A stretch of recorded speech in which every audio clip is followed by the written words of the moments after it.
Democratic Congresswoman and U.S. Senate candidate Jasmine Crockett of Dallas. Thank you so much and welcome back to Ion Politics. Absolutely. It's great to see you. Good to see you. So you recently wrapped up a 2-day 17 stop in South Texas. And I'm wondering, what was your message to Democratic voters there?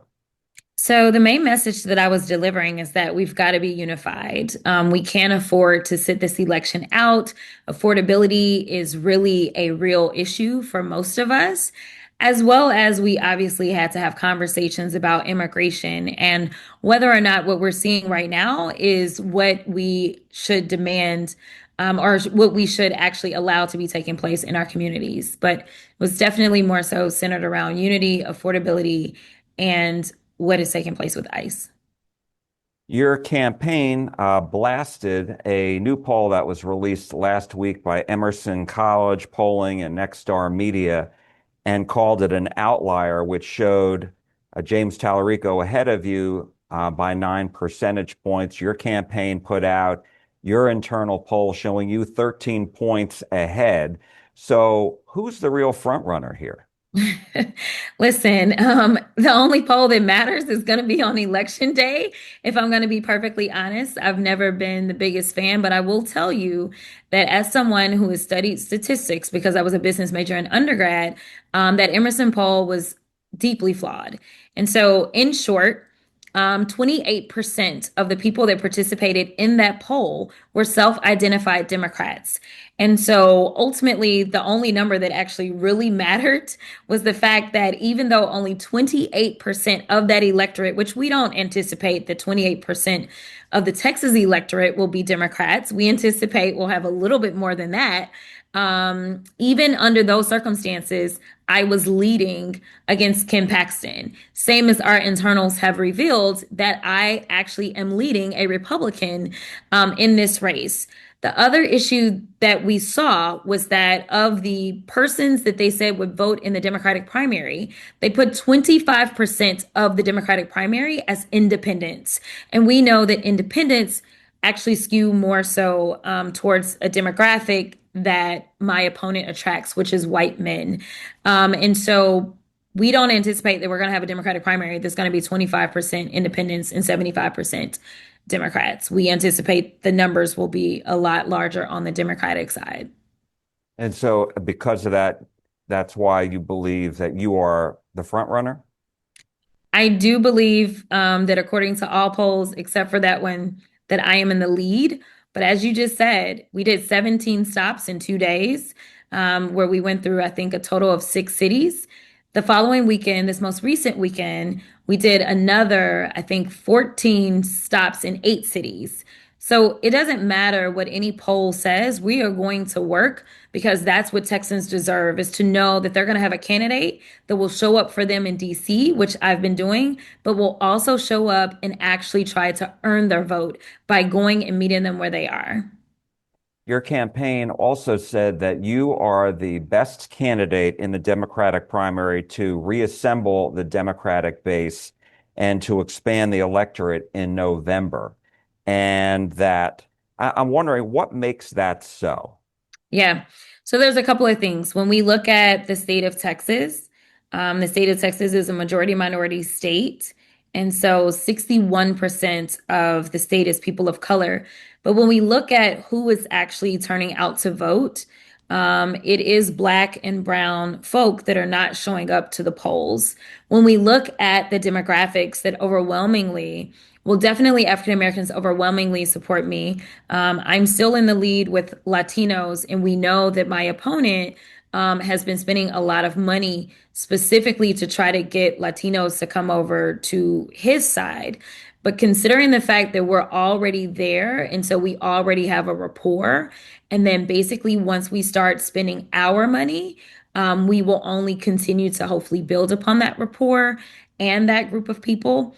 But if I had to just say this like in very plain language terms, I am the person that can show up and go into the DJ booth and talk to people there. But I am also a PK that can show up at church. I am also someone who can show up in rural Texas because when I graduated law school, that's where I lived, was in rural East Texas before I moved to Dallas. I also served on the agriculture committee. And so whether you're talking about rural Texas and the struggles of, say, those down in Amarillo, as we know that that Tyson plant is going to release 1,700 people because of cattle production. Yeah, I am that person that can engage in those conversations from experience and not just a campaign theoretical standpoint, as well as engage with students on campus or go into a DJ booth or go into a church. So your campaign said about 2 million registered voters who are people of color did not vote in the 2024 general election, among them 700,000 African Americans. What are you going to do to attract them to come out and vote in the primary and in the general election? Yeah, so there's a couple of things that we're doing. My campaign is all about meeting people where they are. So here recently, there was a big concert in Grand Prairie, and I knew the artist that was performing in that concert. That artist invited me on stage. These are not things that you typically see in a campaign whatsoever. That's what we've got to do. We've got to communicate and meet people where they are. We also are making sure that we are going out to um, uh, the schools. So right now, as we're getting ready for the debate, we have HBCUs that are going to be doing debate watch parties. So I'm making sure that I'm hopefully connecting really well with both young, middle-aged, as well as older, but definitely the things that African Americans do, or even Latinos. You may find us at one of the flea markets because we've been doing that as well. I think for far too long, it's a matter of kind of like only the politicos talking to politicos. We don't want that to be the name of the game for our campaign. We want people to know that I'm accessible and that I'm real. And so that's why we are showing up exactly where the people are. How important is the electability issue for the general election in this primary? And I ask you that because I asked Representative Tallarico that last week, and this is what he told me. I think it's the central question in this primary. Who can win in November? Every Democratic primary voter who shows up in this primary needs to have one question on their mind, and that is who is best to be positioned to win in November? Because if we don't win, we can't help people. So, what do you say about that? Yeah, I mean, we've got to win. And I'm the only person in this race that is ever polled ahead of any Republican. So I guess I won't necessarily disagree. I think that unfortunately, what we have seen is there's been this kind of undertone about what electability looks like. And the reality is that the numbers don't bear out. The numbers bear out that there's only one person. And I've only been in this race for a little bit more than a month. Even in that flawed Emerson poll, and again, as I laid out how that poll was flawed, at the end of the day, that poll was skewed against me, yet I was actually still beating Ken Paxton in that poll. The best that my opponent, who's been in this race for some months now, the best that he was doing was tying with Ken Paxton. And that is still not considering all the people that typically don't vote.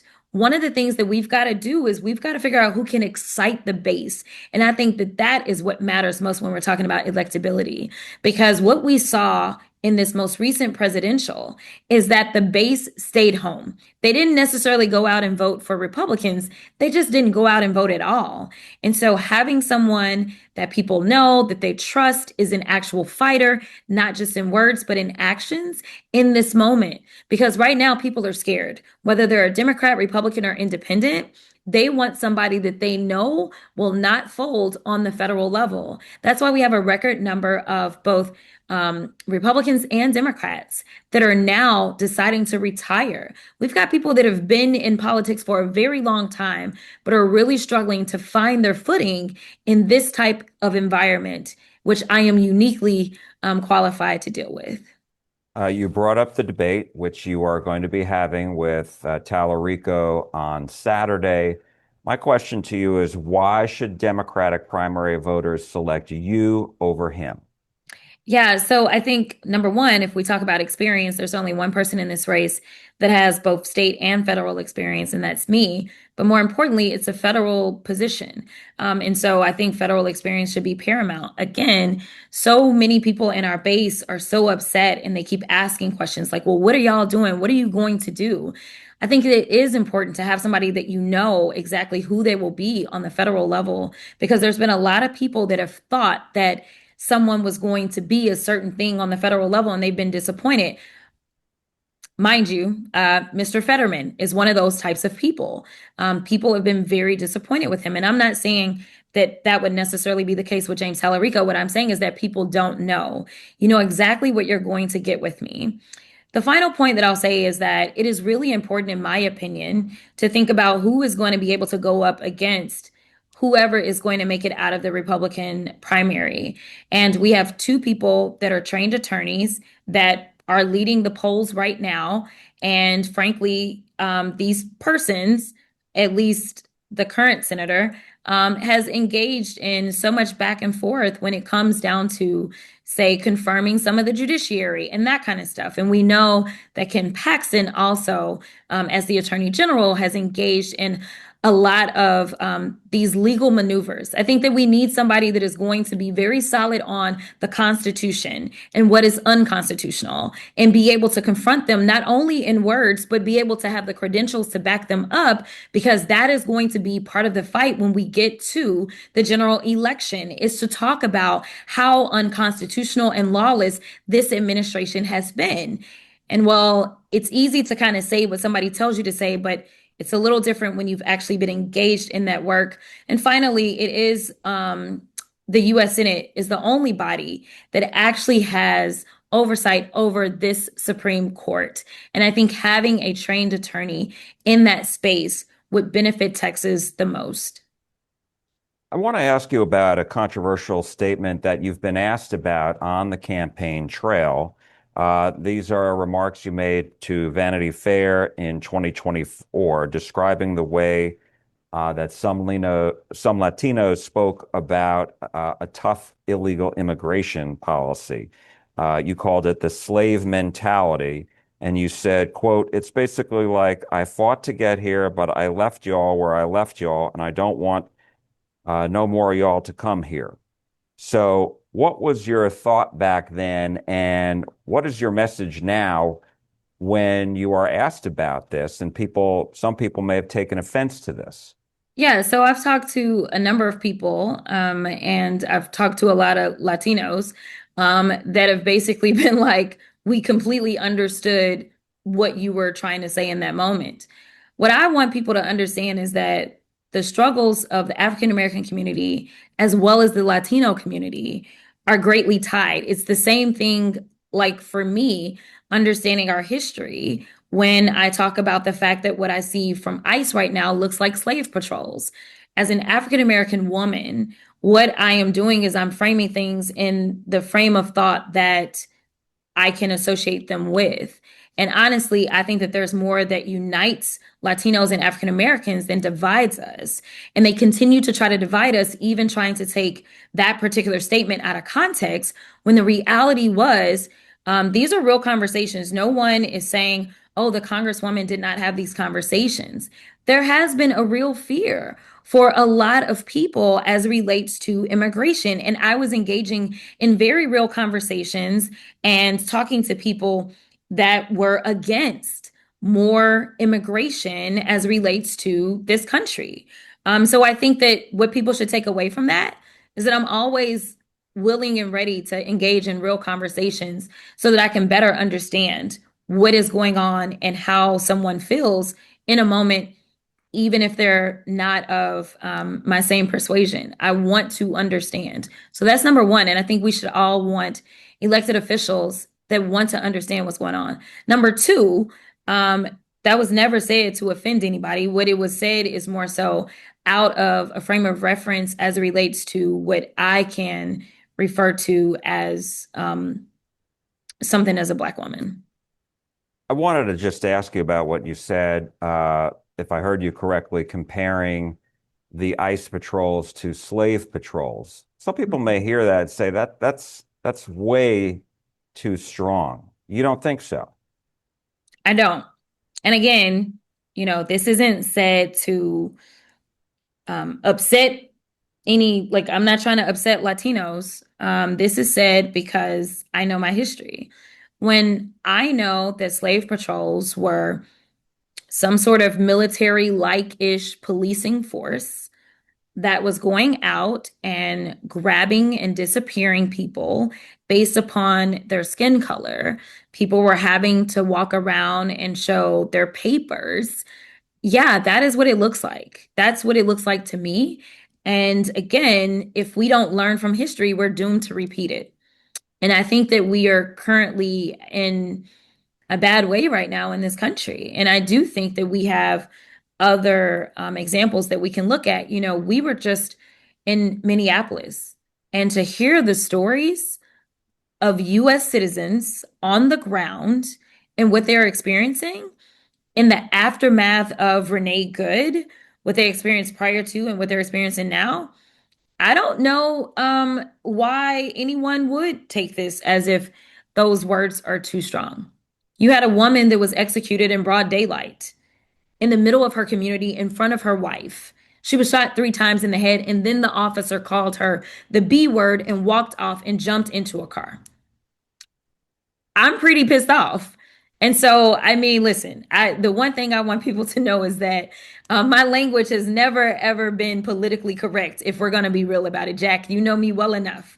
My language has not been politically correct, but my heart has always been in it for the people.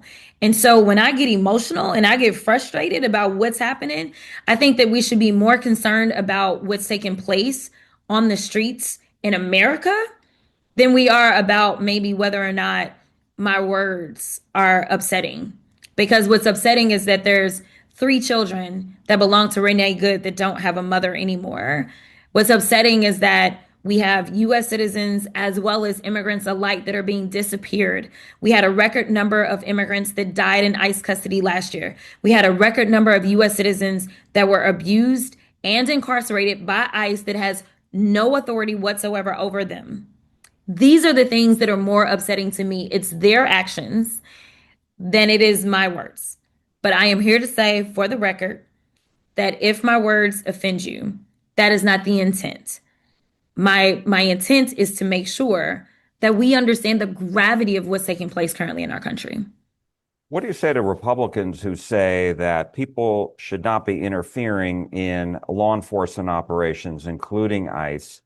And, the Republicans say that it's the Democrats who are really trying to intensify these situations. What do you say to that? I say they're just either ill-informed or just not paying attention. But as someone who serves on the immigration subcommittee for judiciary, I can tell you that's just not true. I mean, we have constitutional rights. Now, if you believe in the Second Amendment, I need you to believe in the amendment that came before that, the first, right? And we have people that are exercising their First Amendment rights. They have the right to protest. They have the right to engage in, as of right now, they're making threats against Don Lemon, a journalist. I mean, that is freedom of press, right? So they have the rights to do these things. And so this idea of interference, that's not what it is. And as someone who's practiced law, I can tell you that, yeah, interfering with any police duties is typically unlawful on the state and the federal level. But defining something as interference isn't just what you subjectively believe. Interference isn't I'm blowing my horn. Interference isn't I'm recording you. In fact, there is a constitutional right to record law enforcement. They can do that, right? Interference is literally I am trying to arrest somebody and then I'm standing between them. It is not just because you're hurting my feelings or you're hurting my ears. That's not interference. And that is one of the problems that we have right now is that they want to say that they are interfering with their duties. In fact, when we look at the execution of Renee Good, She literally was told by her wife to drive, and she turned her wheel away from the officer and was trying to drive. I have never in my life seen an officer with a cell phone in one hand trying to record and a gun in the other. Never, ever, ever, ever. It doesn't even make sense. Let me ask you, what do you think on this topic? What's the fix? How would you fix this? So, first of all, I do have a Clear ID Act, a bill that I filed a while ago. This was about making sure that the officers were required to unmask. We know that there is an emboldening of these actors when they can do it and no one knows who they are. So that's number one. Number two, I also have another piece of legislation that I've been working on with Rokana. And that particular piece of legislation requires body cam. That particular piece of legislation also requires taking the mask off, as well as an independent commission to oversee and look over any of these situations in which ICE officers are involved in use of force. It has some other provisions in there, but long story short, um, we need bills. That's great. But more importantly, we need enforcement. And right now, that's actually what we're missing. We know, and I'm working on a bill right now because we know that right after Renee Good was killed, the locals wanted to do a joint investigation about what took place. The federal government decided that it did not want to work with the local government to investigate. We've got to change that. No one is trusting this federal government right now. It is definitely not looking like transparency. And we need to make sure that no matter what, if you're saying that, hey, what I did was right, it was justified, then okay, let the investigations take place. But it looks like it doesn't pass the smell test.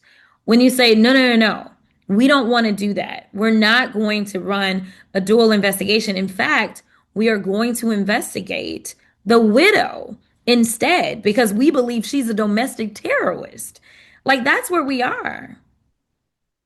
I did want to ask one other topic before I let you go, and I appreciate your time. Going back to a campaign issue, as you saw, Attorney General Ken Paxton's campaign put out an ad. It was AI. It was showing you dancing with Senator Cornyn and using your quote that you have a dance partner in Congress, I believe. What was your reaction to that? That was actually John Cornyn's quote. That was not my quote, Okay. but it was in a profile done with the Texas Tribune about me. Listen, I mean, if I just look at the actual substance of what he was trying to say, I think this is why our country is in crisis right now. The reality is that it hurts John Cornyn in his primary, that he has worked with one of his Congress members to get things done on behalf of Texans. That's a problem. Now, this doesn't impact me in my primary whatsoever. No one believes that it's a bad idea that I have worked on fentanyl legislation with Senator Cornyn or food security bills with Senator Cornyn. Like, they don't believe that, or that we got the Grant Transparency Act signed into law by President Joe Biden together. Like, no one thinks that it's a problem from my side, but the other side does not want to govern. And I think that that's really should be the big takeaway. I know that we have a lot of concerns about AI and, how AI will play out in campaigns and whether or not we should be using it. Besides all of that, what he was trying to get to is that we have worked together in a bipartisan way. And I think people should be alarmed that in the Republican Party of today, working across the aisle to fix things for Texans is a slam against you. All right. We will leave it there. Democratic Congresswoman and U.S. Senate candidate Jasmine Crockett of Dallas. Thank you so much. We appreciate it. Thank you.